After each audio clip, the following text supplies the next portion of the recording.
नमस्कार, मैं हूं विकास सुखीजा और आप देख रहे हैं अब तक टाइम। दोस्तों, आपको बता दें, भारत सरकार ने 3 कृषि कानून को लेकर जो लंबे समय तक चले आंदोलन को समाप्त करने के बाद अब एमएसपी लागू करने के लिए एक कमेटी का गठन किया है। और आपको बता दें, आज हमारे साथ खास तौर पर जुड़ने वाले हैं इसी कमेटी के जो सदस्य हैं, ठाकुर गुनी प्रकाश जी।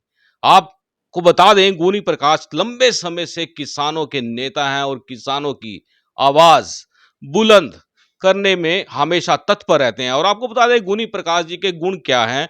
गुण आपको बता देते हैं। जो सत्य है, सत्य पर काम करते हैं। आज तक जितना भी अगर उनका इतिहास जान लिया जाए तो इस इतिहास के अंदर गुनी प्रकाश के ऊपर किसी भी तरह का कोई भी एलिगेशन नहीं है। वैसे आपको मालूम है, जब किसान की राजनीति होती है तो कई तरह के सवाल, प्रश्न चिन्ह उठ जाते हैं और कई तरह के एलिगेशन लगते हैं, लेकिन अभी तक इस तरह का कोई भी एलिगेशन नहीं है जिसके आधार के ऊपर देश के प्रधानमंत्री और कृषि मंत्री दोनों ने मिलकर हरियाणा के करनाल जिले के, यदि बात करें तो, जो ठाकुर गुनी प्रकाश हैं उनको सदस्य चुना है। आपको बता दें, जो एमएसपी के ऊपर अब जिस तरह के आपको बताऊंगा मैं, कई तरह के सवाल हैं और कई तरह के केंद्र सरकार ने जो प्रश्न बनाए हैं, कुल मिलाकर काफी चीजें हैं, उसके बारे में आपको पूरी जानकारी देंगे। और ये किसानों के लिए बड़ी इंपॉर्टेंट खबर रहने वाली है। दोस्तों, हम चाहेंगे इस खबर को ज्यादा से ज्यादा शेयर करना है, क्योंकि ये उन लोगों के लिए खबर महत्व रखने वाली है जिसको राजा कहा जाता है, अन्न का राजा। चलिए सीधी बात करते हैं गुनी प्रकाश जी से, उनसे जानते हैं कि समिति का सदस्य चुने जाने के बाद कितने जहन में सवाल हैं, कितने ऐसे सवाल हैं जो उनको झंझोड़ने में लगे हुए हैं। आइए सीधी बात करते हैं। दोस्तों, हमारे साथ जुड़ चुके हैं गुनी प्रकाश, ठाकुर गुनी प्रकाश लंबे समय से किसान नेता हैं और किसानों के लिए काम कर रहे हैं। सबसे पहले जानेंगे उनकी आयु कितनी हो चुकी है और कब से किसानों के लिए काम कर रहे हैं। गुनी प्रकाश जी, आपका अब तक टाइम्स के खास इस आज की चर्चा में बहुत बहुत स्वागत है। आपका और आपके सभी दर्शकों का, सभी का अभिनंदन। उनका आपका धन्यवाद, आपने मेरे को याद किया। बिल्कुल दोस्तों, आपको बता दें, गुनी प्रकाश जी बेबाक हैं और जिस तरह से आज चर्चा होने वाली है, आप कहेंगे वाक्य में नेता हो तो ऐसा हो, और एंकर भी, संपादक भी जिसको कहते हैं, वो भी विशु जैसा हो, क्योंकि ये जरूरी है। इस तरह के सवाल करने बड़े जरूरी है। आपको बता दें, मेरे साथ और भी काफी लोग साथ जुड़ेंगे। बीच में कप्तान सिंह राणा है, ये भी किसान है, बेसिकली व्यवसायी हैं और किसान खेती बाड़ी भी करते हैं। मेरे साथ ये भी मौजूद है, इनसे भी बात करेंगे, इनका भी स्वागत कर लेते हैं। राणा जी, आपका भी बहुत बहुत स्वागत है। बहुत बहुत धन्यवाद आपके सभी दर्शकों को, और आपको बहुत बहुत शुभकामनाएं कि आपने जो है अब तक टाइम्स पे भारत सरकार द्वारा मनोनीत जो है ठाकुर गुनी प्रकाश जी को यहाँ पे बुलाया है। चलिए दोस्तों, पहला सवाल करता हूं। पहला सवाल आपको भी कहीं ना कहीं अटपटा जरूर लगेगा, लगना भी चाहिए। अगर सवाल ही नहीं, अगर आपको अटपटा लगा तो फिर बात कैसी होगी। ठाकुर साहब गुणी प्रकाश जी, एक समय था जब संविधान बना था, बहुत बड़ी कमेटी बनाई गई थी और बाबा भीमराव अंबेडकर जी थे जिन्होंने पूरे देश का संविधान लिखा। और आज अन्नदाता का संविधान, एमएसपी कानून को लेकर आपको जो ये समिति गठित की गई है, उसमें सदस्य चुना गया है। कैसा लग रहा है, क्या मन में चल रहा है? नहीं, नहीं, जो कुछ हमारी आज़ादी आंदोलन में सबसे ज़्यादा अगर कुर्बानी की, वो किसानों ने की। और लेकिन बाबा अम्बेडकर जी ने जो संविधान बनाया था 1949 में, जब ये लागू होया था, लेकिन 1951 को पहली अमेंडमेंट करके हमारी पूरी आज़ादी छीन ली गई थी। और आज इस प्लेटफार्म पे मेरे से पहले भी सर जोशी साहब, भूपेंद्र सिंह मान और हमारे किसान नेताओं ने उठाया। आज इस प्लेटफार्म पे हम किसान अन्नदाता की कह करके हमारा शोषण क्यों क्यों किया जा रहा है? पेट भरने वाला आज भूखा क्यों है? पेट भरने वाला आज आत्महत्या क्यों कर रहा है?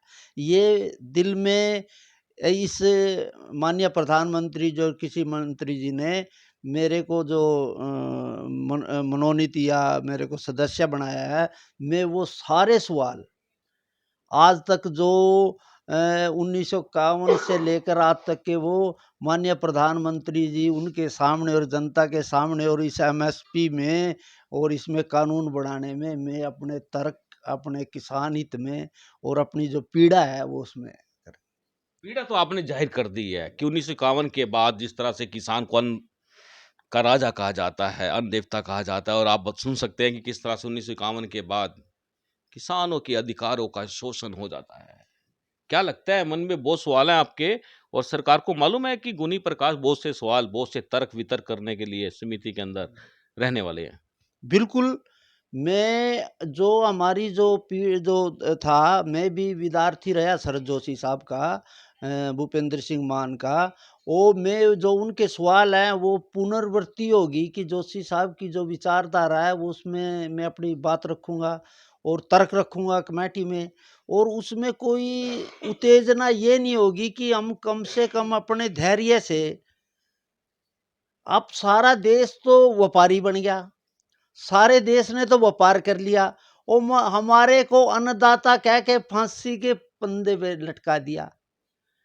आज भी मेरे को ये दर्द है कि मेरी फसल, मेरा दूध जो है उसकी कीमत कौन तय कर रहा है? सरकार तय कर रही। वो 15 रुपए से लेके 35 रुपए पे खत्म हो जाएगी। और एक नीरा पानी एक बोतल में पाके वो 35 रुपए से शुरू होती है। और मेरी माँ, मेरी बहन, हम गाय भैंस की जो कराए, तो इसीलिए हम कह रहे कि 1991 को हमारे माननीय प्रधानमंत्री जवाहरलाल नेहरू जी ने 91 में 9 शेड्यूल में ये डाल दिया था, जरूरी वस्तु अधिनियम में भी किसान कुछ भी पैदा करेगा, अनाज पैदा करेगा, दूध पैदा करेगा, उसकी कीमत सरकार तय करेगी। तो मेरे को लिबर्टी कहाँ मिली? मेरे को स्वतंत्रता की जो कुर्बानी करी, जो हमने संकट करे, हमारे को तो उल्टा उस संविधान में ये जो धारा आज तक है, और उस धारा को उसमें हमारे बहुत आदरणीय अटल बिहारी वाजपेयी जी भी रह ली और भी सरकारें रह ली, अब ये बीजेपी की सरकार भी है। अब हमारे को उम्मीद है माननीय प्रधानमंत्री जी ने इतने किसान कानून बदल दिए, जो किसान विरोधी जो कानून है उनके ऊपर भी विचार करें। कुल मिलाकर कह सकते हैं गुनी प्रकाश जी कि यदि एमएसपी पर कानून बनाना है, किसानों को अन्नदाता का अधिकार टैग परमानेंट देना है, तो सबसे पहले आपको बता देते हैं जरूरी वस्तु अधिनियम कानून को हटाना होगा। इसकी मांग रहेगी प्रबलता से? बिल्कुल, इसके साथ साथ एक फूड सिक्योरिटी एक्ट है। जी बिल्कुल। फूड सिक्योरिटी एक्ट बनाया तो कांग्रेस ने है। मैं बहुत मजेदार बात आपको ये बताना चाह रहा हूँ, जब ये आप बार बार डब्ल्यूटीओ की बात कह रहे थे, अगर देश के अंदर पहली जो खुली व्यवस्था का जन्मदाता था वो पीवी नरसिम्हा राव। डब्ल्यूटीओ जब आया था, हमने उसका समर्थन किया था, डंकल प्रस्ताव का, और डब्ल्यूटीओ का भी समर्थन किया था, और उस समय बीजेपी विरोधी थी। और आज जब उनका लागू होने लगी बातें, आज कांग्रेस विरोध में खड़ी, बीजेपी ये जो कह रहे हैं ना भी, ये कानून का जो कृषि सुधार की जो बात आई थी वो डॉक्टर मनमोहन सिंह ने शुरू करी थी, और उस समय बीजेपी विरोध में थी, और अब हमारे माननीय प्रधानमंत्री जी ने शुरू करी, आज बीजेपी विरोध में खड़ी है। और जो बीजेपी सहयोग में खड़ी है, कांग्रेस विरोध में खड़ी है? अब कांग्रेस अब विरोध में खड़ी है, बीजेपी अब उसको लागू कर रही है। अब सवाल ये बात है कि अगर लिबर्टी है, कानून है, तो उसमें हमारे को क्यों नहीं आजादी मिलेगी? किसान सिर्फ आप अन्नदाता कह के, अब ये जो मैं आपको मजेदार एक और बात बताऊं, जब हम हमारी एक मांग, अच्छा ये मैं सारे जो किसान नेताओं से मेरा सवाल है, हमारे शरद जोशी साहब से, भूपेंद्र सिंह मान से, हमारे महात्मा महेंद्र सिंह टिकैत ने एक नारा लाया था जिसे आज भूल गए। उन्होंने कहा था फसल हमारी भो सरकारी नहीं चलेगा, नहीं चलेगा, लेकिन एमएसपी तो सरकारी नहीं है, सरकारी है। आपने कहा था किसान कीमत तय करेगा, सरकार की जो पाबंदियां हैं उनको हटाएंगे, लेकिन ये तो सरकार की पाबंदियां के अंदर अब ये कह रहे, खुद ही कह रहे, अब मंडी में है, अब जैसे ये मांग रखी गई, ये कह रहे कि इसमें तो सिर्फ एमएसपी पे बात करनी चाहिए। मैं कहूँ अगर एमएसपी भी दे, हरियाणा पंजाब में तो लगभग 80% किसानों को एमएसपी मिल रही, वो स्वर्ग में चले गए। आज किसानों के असली बात बताऊं, आर्थिक आजादी के योद्धा शरद जोशी साहब ने कहा था, जो सरकारी प्रतिबंध है ना उनको हटाना पड़ेगा, किसान को लिबर्टी देनी पड़ेगी, फसल का भाव का लिबर्टी देनी पड़ेगी। अब आप क्या, मंडी में अगर मैंने 1 लाख रुपया ले लिया तो किसान उस मंडी, उस आड़ती के अलावा दूसरे दुकान पे चाहे रेट ज्यादा भी वहां बेच नहीं सकता। जो बिचौलिया है, बिचौलिया करे। अब आप मैं मोटा सा बात बताऊं, सरसों का रेट जो है एमएसपी 46 रुपए थी, 7,000 तक बिकी। बाजार ना, बाजार है, जब दुनिया का बाजार है।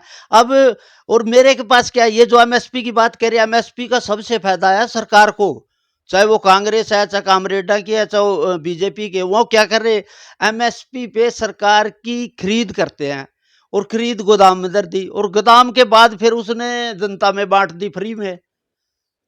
मेरा सवाल है कि आप पेट्रोल क्यों नहीं फ्री बांटते? आपका ये कपड़ा, कपड़ा क्यों नहीं, क्यों अगर कपड़ा नहीं होगा तो नंगा फिरेगा लोग, इसको क्यों नहीं जरूरी में मानते? आप जीवन रक्षक दवाइयां हैं उनको जरूरी वस्तु के अंदर क्यों नहीं लेते? लेकिन सिर्फ अकेले किसान को जरूरी वस्तु अधिनियम में, कानून में बंधक बना के उसकी फसल लूट के फ्री में बांट के राजनीति कर रहे, उसमें चाहे कोई भी पार्टी है। अब यह कह, प्रधानमंत्री जी भी कह रहे 3 महीने हम फ्री कर दे। क्यों फ्री करेंगे भाई? आप उसको पैसे दो, मेरे किसान के घर वो खरीदने आएगा, एक बाजार होगा। आज वही गेहूं जो एमएसपी की रेट है वो 1500 में मंडी में बिक रही है, घूम के फिर वो मंडी में आ गई, फिर बाजार में आ गई। भाई ऐसा क्यों हो रहा है? मेरे किसान के घर आए ना खरीदने के लिए, मेरे को मार्केट मिले ना। अब आप, मैं सवाल करूं, अब यो युद्ध हो गया यूक्रेन का, वहां आज विदेशों में गेहूं की मांग है 4,000 से ऊपर चली गई, और हमारे देश का किसान व्यापारियों के माध्यम से वो विदेशों में जाने चाहा, तो इस सरकार ने उसके निर्यात पे पाबंदी लगा दी। क्यों लगा दी? आर्थिक संकट आ जाएगा। भाई संकट आगा तो किसान आत्महत्या कर रहा, किसान पर भी तो आर्थिक संकट है। किसान को सुदृढ़ करने का कोई प्रयास नहीं है। को नहीं। अच्छा आप बताओ, अगर गेहूं मेरी 5-4 हजार पे वहां विदेश में बिकेगी तो मेरी तो 3,000 में लेकर 500 का मुनाफा ले लेगा। क्यों ला दी आप ना आर्या? अच्छा देखो, सबसे बड़ी बात है, हमारे सारे किसान संगठन कह रहे हैं कि नीति निर्धारण में किसान की भूमिका होनी चाहिए, खेत के किसान की होनी चाहिए। तो मैं तो खेत का किसान हूं। चलिए आपको बताते हैं दोस्तों, मामला कहीं फंसा हुआ है, आपको बता दें मामला कहाँ फंसा हुआ है। सबसे पहले बता देते हैं, एक जनदाता है और एक है अन्नदाता। यहाँ मामला फंस गया, आप समझ गए मेरी बात को। जनदाता और अन्नदाता के अंदर जो ये मामला फंस गया है, तो इसका मतलब तो ये हुआ किसान तो फिर चाहे एमएसपी बन भी जाए तब भी फायदा नहीं मिलने वाला। नहीं, क्या मिलेगा? अब मैं कहूँ, अच्छा चलो साहब, में एक सवाल है सबसे, भाई एमएसपी का फार्मूला बता दे क्या है? जो एमएसपी 1900 लाल बहादुर शास्त्री जी ने क्यों एमएसपी बनाई थी? उन्होंने इसलिए बनाई थी, एमएसपी के तहत फसल खरीद के देश के गोदाम में रखी जाए और देश भूखा है, देश को पेट भरा जाए। एमएसपी की पहली शर्त है उपभोक्ता का हित सुरक्षित रहना चाहिए। किसान का हित तो सुरक्षित नहीं है उसमें। नहीं, उपभोक्ता का भी कोई नहीं है। नहीं, उपभोक्ता का क्यों नहीं?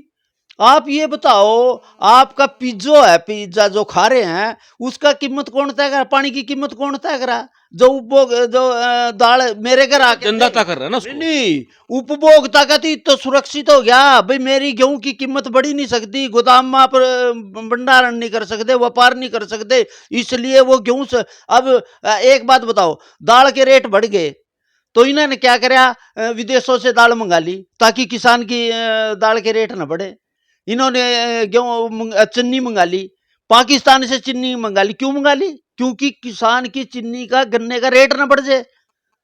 तो उपभोक्ता की सुरक्षा तुम ही तो करया, लेकिन किसान के हित में तो नहीं करया। अगर मान ले मेरा दूध 100 रुपये लीटर हो जाएगा, हाहाकार मिट जाएगी, लेकिन पेट्रोल पर तो कोई नहीं हाहाकार मिची।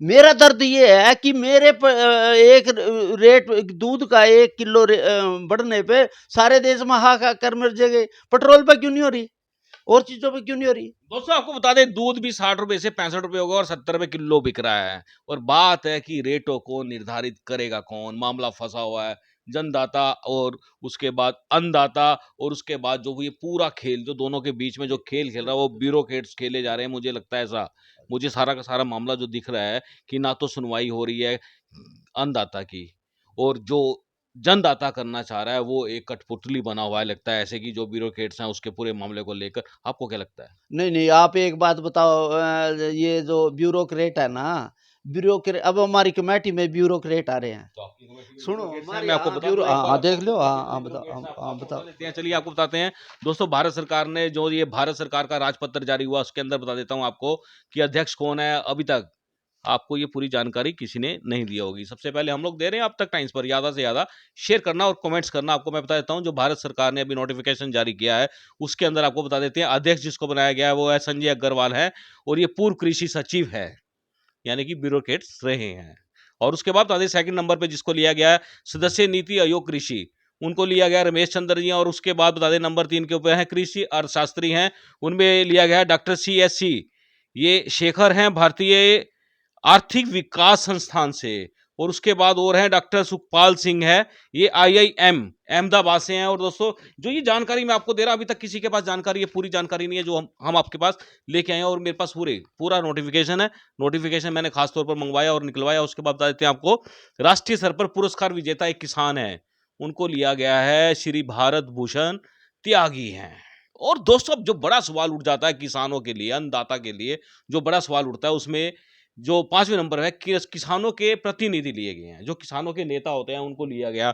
और उसमें से बात करें तो जिस तरह से पहले लिया गया संयुक्त किसान मोर्चा के 3 सदस्य लिए जाएंगे। ये 3 सदस्य कौन से हो सकते हैं यदि हम बात करें? नहीं, 3 सदस्य अब संयुक्त किसान मोर्चा जो है ना, हाँ, हाँ। उनके लिए छोड़ दिया कि भई उनके 3 आदमी अपने मेंबर दें उसमें। उनमें तो पहली फूट है। नहीं, नहीं, वो तो जुत्ती में खीर बट रही उनकी। अच्छा। अब एक कहावत है ना, हाँ। भई जुत्ती में खीर बट रही। अब संयुक्त किसान मोर्चा पे बड़े-बड़े इल्ज़ाम लग रहे। खुद टिकैत पे कर्नाटका में कहा कि भई करोड़ों की इन्होंने सरकार से पैसे ले लिए।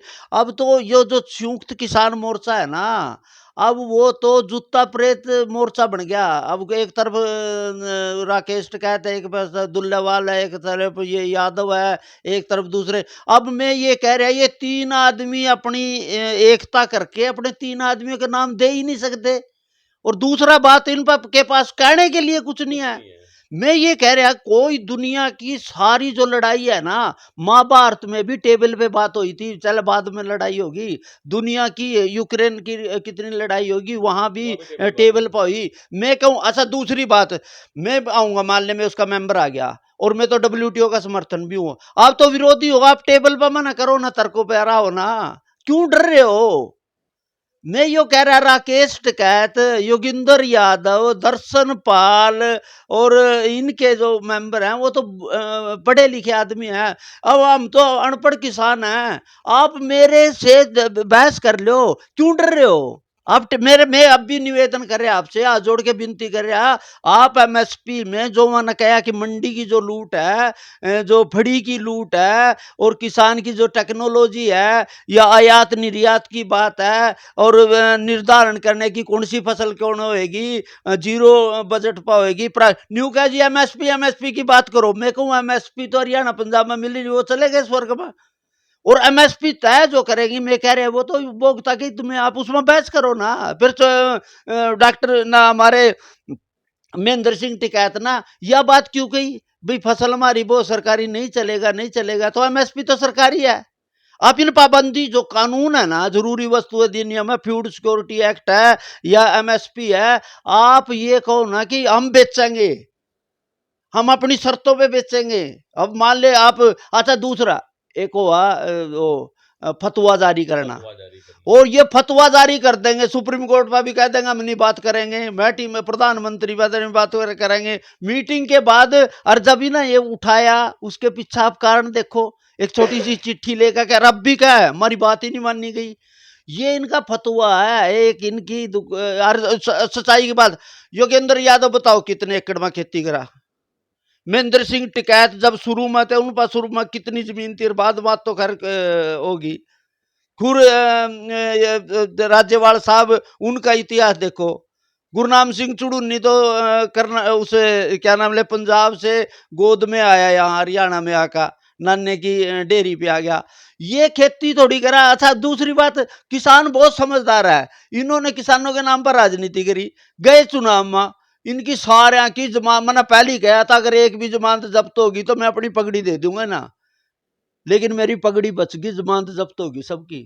दोस्तों, इनकी जमानतें जब्त होगी और जिस तरह से बता रहे हैं कि जो संयुक्त किसान मोर्चा उसमें जूता बच रहा है और जूते में खीर बट रही है। आगे बता देता हूं आपको जो और सदस्य चुने हैं। आपको बता दें इसके अलावा सुने अन्य किसान संगठनों के से भी एक सदस्य की बात की जा रही है और उसके अलावा जो जो अन्य किसान संगठनों से जिसको चुना गया उनमें से आपको बता देते हैं सबसे हैं श्री गुरवंत पाटिल हैं और श्री कृष्णवीर चौधरी हैं और श्री प्रमोद कुमार चौधरी हैं और उसके अलावा आपको बता दें जो मेरे साथ बैठे हैं ठाकुर गुनी प्रकाश है और इसके अलावा है श्री शैद पाशा पटेल।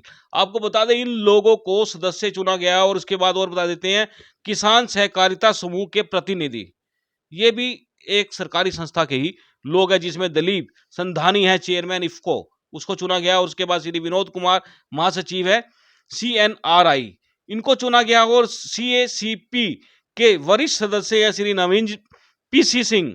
और आपको बता दें 8वें नंबर पे बताता हूं कृषि विश्वविद्यालय संस्था के वरिष्ठ सदस्यों को भी चुना गया है। भारत सरकार के प्रतिनिधि भी काफी हैं इसके अंदर, राज्य सरकारों को भी प्रतिनिधि हैं और सचिव हैं और जो फसलों के भी एक सचिव है उनको चुना गया है। समिति के गठन संबंधी विषय पर मुद्दा रहेगा MSP। मुझे तो लगता नहीं कि ठाकुर साहब, मुझे नहीं लगता कि ये MSP कानून बन पाएगा क्योंकि जिस तरह की स्थिति चल रही है। नहीं, अब मैं अपना बताऊं, जब 3 कृषि कानून लागू हुए, नहीं, सबसे पहले लेटर हमारे राष्ट्रीय अध्यक्ष भूपेंद्र सिंह मान, जो पूर्व सांसद भी रहे, उन्होंने एक लेटर लिखा था प्रधानमंत्री जी को और उन्होंने स्पष्ट किया था जो मौजूदा MSP है वो किसान हित में नहीं है और इस MSP को अगर बनाओगे उसमें किसानों को फसल के लिए बाजार चाहिए, किसान के लिए सुविधाएं चाहिए और किसान को सुदृढ़ बनाना चाहिए MSP को, ताकि किसान व्यापार कर सके, चाहे विदेशों में भी जा सके,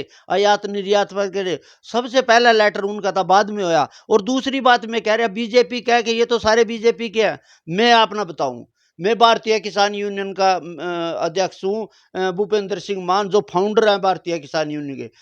गुणावंत पाटिल है, शेतकारी संगठन सारा देश दुनिया जाना, उसके थे सर जोशी साहब, फाउंडर थे उसके सबसे ज्यादा। दूसरा है पाशा पटेल, ये भी शेतकारी संगठन के थे। और जो आपने कृष्णवीर कहा ना, वो कृषि समाज के सदस्य है, बहुत बड़े नेता है, किसानों के नेता है। दूसरा है प्रमोद, वो किसान संघ का है। तो ये अलग अलग किसान संगठनों के प्रतिनिधि है। और ये क्या कि मैं गरिमा का नाम बेगम रख दिया, अब राकेश टिकैत क्या मारता बड़ा कोई किसान, तुम सारे ठेकेदार हो क्या? लोकतंत्र में विचार हमारे भी तो हो सका, आपके भी हो सका। हमारे विचार है भाई आड़ती की आजादी होनी चाहिए, ये क्या आड़ती का गुलाम होना चाहिए। हम क्या माना बाजार बेचने की खुली होनी चाहिए, वो क्या ना वो तो मंडी में बिकनी चाहिए। वो क्या कि भाई खुद इन्होंने टेक्नोलॉजी है ना, टेक्नोलॉजी का विरोध कराया, BT का और GM क्रॉप्स को इन्होंने आग लगाई। अब टेक्नोलॉजी का विरोध क्यों कर रहे हो? जैसे प्रधानमंत्री कहा था, जय जवान लाल बहादुर शास्त्री ने, जय जवान ना जय जवान जय किसान जय विज्ञान। लाल बहादुर अटल बिहारी वाजपेयी ने जय किसान विज्ञान कहा। तो इस विज्ञान पर किसान में भी तो विज्ञान है। जैसे हमारा पहले रेड हो रहे थे पानी के, अब तो समर्सिबल आ गए। तो कृषि में भी चाहे वो बीज की हो चाहे टेक्नोलॉजी की हो, उसी पे तो हम चर्चा करें। अब क्या कर MSP की बात करें, क्यों नहीं करें इन मुद्दे पर? मंडी की क्यों नहीं बात करा, लूट की क्यों नहीं बात करा, आड़तियों की बिचौलियों की क्यों नहीं होनी, माना बाजार क्यों नहीं मिलना चाहिए, किसान की विधिवत जो खेतियां उन पर क्यों नहीं चर्चा होनी चाहिए, उन पर माना योग क्यों नहीं होना चाहिए, कैसे करना। अब इन बातों पर चर्चा के लिए आप आओ ना, हम भी स्वागत करा, आप अपने तर्क रखो और शायद वो आप हमारे साथ सहमत हो जाए, हम उनके साथ सहमत हो जाए। अगर हम 5 किसान हैं, 3 वो हो जाएंगे, 8 किसान कटे होगा, सरकार को मजबूर कर देंगे भैया MSP की जो कानून है और या दूसरी शर्तें हैं ये सरकार मानो। अगर सरकार नहीं मांगे तब हम सरकार न कहेंगे आपने गलत कराया, लेकिन आप पहले कह रहे ये तो सारा गलत हो गया। कोई भी सुप्रीम कोर्ट ने भी ये कह देंगे मानो तो मंजूर नहीं है, प्रधानमंत्री मंजूर नहीं है, मंत्री भी मंजूर नहीं है, अब ये कमेटी भी नहीं। अब सर इन जाना सब ताकि नीति किसान ना बनानी चाहिए। अब तुम किसान है, नीति बनाएंगे ना, आप भी आओ हम बनाए, फिर ये क्यों कहोगे AC में कानून बनाए जा रहे हैं? ठाकुर साहब, बड़ा सवाल है इसके अंदर, जो ये समिति के अंदर जिन लोगों को मेंबर लिया गया, आपको क्या लगता है बिल्कुल ठीक है? बिल जो मेरे किसान ना, मैं उनको तो मैं जानता नहीं, जो ब्यूरोक्रेट है ना, मैं उनको जानता नहीं, लेकिन ये जो 5 सदस्य हैं, इनको मेरा पूरा विश्वास है, ये किसान हितैषी है, किसानों के लिए संघर्ष किया, आंदोलन किया, मैं उनके साथ रहा आंदोलनों में, मैं प्रमोद जी के साथ भी रहा, कृष्णवीर जी के साथ रहा, गुणावंत पाटिल के साथ रहा, पासा पटेल के साथ रहा। वो किसान हित की बात करा, ये नहीं है कि वो फतवा जारी नहीं कर दे, वो तो किसानों के दर्द की बात कराएंगे, वो तो किसान के कीमत की बात कराएंगे, किसान के हित की। मेरे को विश्वास है 5 आदमी, 3 आदमी आप भेज दो, आके बात बन गई। बिल्कुल दोस्तों, आपको बता दें 3 आदमी दूसरे आएंगे तो बात बन जाएगी, काफी नजदीक है। बड़ा सवाल है और आखिरी सवाल है, ठाकुर साहब, देश आजाद हुआ, किसान गुलाम है, ये आजादी कब मिलेगी? नहीं, आजादी तो अब ये जो एमएसपी, ये कमेटी बनी नहीं, हम इसमें एक ही मांग करेंगे, 1951 से आज तक जितने कानून किसानों के विरोधी जो बने हैं ना, उन कानूनों पर हम चर्चा करेंगे, फूड सिक्योरिटी एक्ट पर, जरूरी वस्तु अधिनियम पर, एमएसपी पे, और किसानों पर जो पाबंदी लगाई है आयात निर्यात पे, अगर ये कानून रद्द हो गए तो किसान को आर्थिक आर्थिक आजादी मिलेगी। बाकी आजादी तो है, लेकिन आर्थिक गुलामी है। उस गुलामी को, आर्थिक की गुलामी को तोड़ने के लिए, बिचौलिए की तोड़ने के लिए, और हमारे बाजार खोल दिए जाए, राष्ट्रीय स्तर के बाजार खोल दिए जाए, अंतर्राष्ट्रीय स्तर। मेरा अंडा पाकिस्तान में बिकना चाहिए, मेरा अंडा सऊदी अरब में बिकना चाहिए, मेरी गेहूं यूक्रेन में इनमें अमेरिका में जाकर बिकनी चाहिए, हमारी जितनी भी हमारी चीनी है वो भी बिकनी चाहिए। मेरे लिए बाजार होना चाहिए। अब आप सरसों की बात करो, सरसों का क्या है, समर्थन मूल्य आज 7,000 तक बिकी, वो बाजार के कारण। अब सरकार की गलत नीति है, महंगाई के कारण विदेशों से लाके किसान को मारने के लिए उसकी कीमत डाउन कर दे। इस पर भी हम चर्चा करेंगे। भाई आपने, प्रधानमंत्री जी ने अपने इतने कानून बदल दिए कांग्रेस के, एक कानून ये किसानों का भी बदल दो, फूड सिक्योरिटी एक्ट न रद्द कर दो, अरे जरूरी वस्तु अधिनियम न कर दो, एमएसपी में ये सुधार कर दो। अगर आप इस पर नहीं, आप ही ऐसे आदमी हैं जो इस काम ना कर सका, और यही मेरी उम्मीद है। बिल्कुल दोस्तों, आखिरी सवाल, बिल्कुल आखिरी सवाल है और ये जनता का सवाल है। ठाकुर साहब, एमएसपी बन जाता है, आपको लगता नहीं है किसान फ्रीडम हो जाएंगे और अपना माल मनमर्जी से बेचेंगे, जनता कहाँ जाएगी? जनता के लिए भी कोई रेट निर्धारित किया जाएगा, उसका क्या रहेगा? वो नहीं साहब, मैं कहूँ अगर एमएसपी का जो हम कीमत तय करेंगे तब भी आजादी नहीं मिलती। आजादी मिलेगी बाजार की, आजादी मिलेगी किसान को कानून की पाबंदियों से।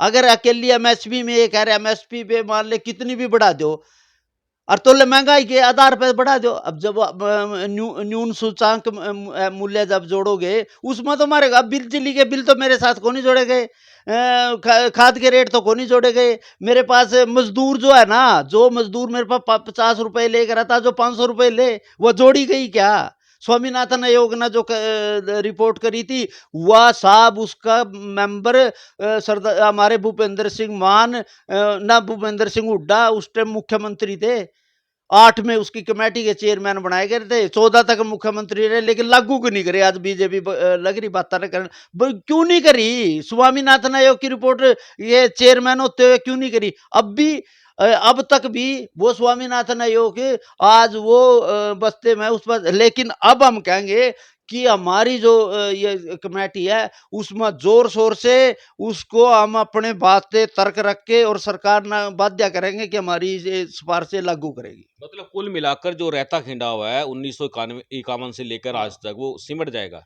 सिमट जाएगा, बिल्कुल सिमटेगा। दो पास होंगे, या तो सरकार हम ना गुमराह, और गुमराह भी नहीं कर सकती। और इस कमेटी की जो सिफारिशें होंगी ना, वो ये नहीं है ना ठाका ठंडे बस्ते में या उस पर जाकर 4 दर का खा लेंगे, वो करण को नहीं देंगे। जो हम कराएंगे लठ लेकर उसकी पैरवारी कराएंगे। और सुनो, सिर्फ हम जो हमारे 5 आदमी है ना किसान नेता, 5 के 5 किसान हित की बात कराएंगे। हमने कोई बीजेपी की सरकार की बात नहीं करेंगे। हम ये जो मना ये बातें करी, इन बातों पर ना मजबूर होगा इस कमेटी में कितने भी अफसर हो, कितने भी वो है, मारता जो माता नहीं, उखड़ी हुई भैंस का दूध काट लेना या गां का काट लेने, कौन काटा? किसान है। हम इस सरकार माता दूध काट का किसान की जोड़ी में पावांगे। बिल्कुल दोस्तों, एक बड़ा सवाल जो निकल रहा है, जैसे वो मुर्गी तो अंडा पैदा करती है और जो पोल्ट्री फार्म वाला होता है उसको दर्जा दिया जाता है किसान का। अब किसान की श्रेणी में पत्रकार क्यों नहीं आ सकते? अगर बात करें गुनी प्रकाश जी से, तो गुनी प्रकाश जी जिस तरह से हम लोग खबरें नई-नई पैदा करते हैं, नई-नई चीज़ सामने लेकर आते हैं, क्या पत्रकार भी किसानों की श्रेणी में आएँगे? मैं कहूँ कि आज जो मेहनत आप कर रहे हैं नी, कितने पत्रकार मारे जा रहे हैं, कितने पत्रकारों का अपमान किया जा रहा है, कितनी वो कर रहे हैं और सरकार उनकी कोई अग्नि कि मैं ये कह रहा अगर सही सिपाही है ना देश के, प्रहरी है ना जो प्रेस को, वो आप है, आपको किसान भी सलाम करा। मेरी बात आपके माध्यम से आ जाएगी। सरकार ने मेरी प्रेस वाले मान ले मैं छोटा-छोटा था जी जब तो हम करका भेजे करा नहीं बस में फ़ोटो भेजे करा थे। आज मेरी सीधी बात जारी, वो आपके कारण गई और आपको सलाम है, किसान आज भी सलाम कर रहा है और आपके साथ हर कदम पर किसान आपके साथ रहेगा। बिल्कुल, आपका बहुत-बहुत धन्यवाद, आपने हमसे बात की है गुनी प्रकाश जी। थैंक यू जी, धन्यवाद आपका। बिल्कुल दोस्तों, आपको बता दें, हम चाहेंगे कि इस खबर को ज़्यादा से ज़्यादा शेयर कर दें। किसानों का जो जज्बा है, आप देख सकते हैं मीडिया के प्रति कितना बड़ा जज्बा है, मीडिया को सैल्यूट किया जा रहा है। अब दोस्तों पूरी बात करें जिस तरह से ये पूरा मामला चलेगा आगे, केंद्र सरकार की इस कमेटी के अंदर कितना बड़ा धमाका होने वाला है, शायद ही सरकार ने इस बात को सोचा हो। दोस्तों हम चाहेंगे इस खबर को ज़्यादा से ज़्यादा शेयर कर देना। आप देख रहे हैं अब तक टाइम्स, मैं हूं विकास सुखीजा अपने साथी राकेश के साथ। नमस्कार, जय हिंद, जय भारत।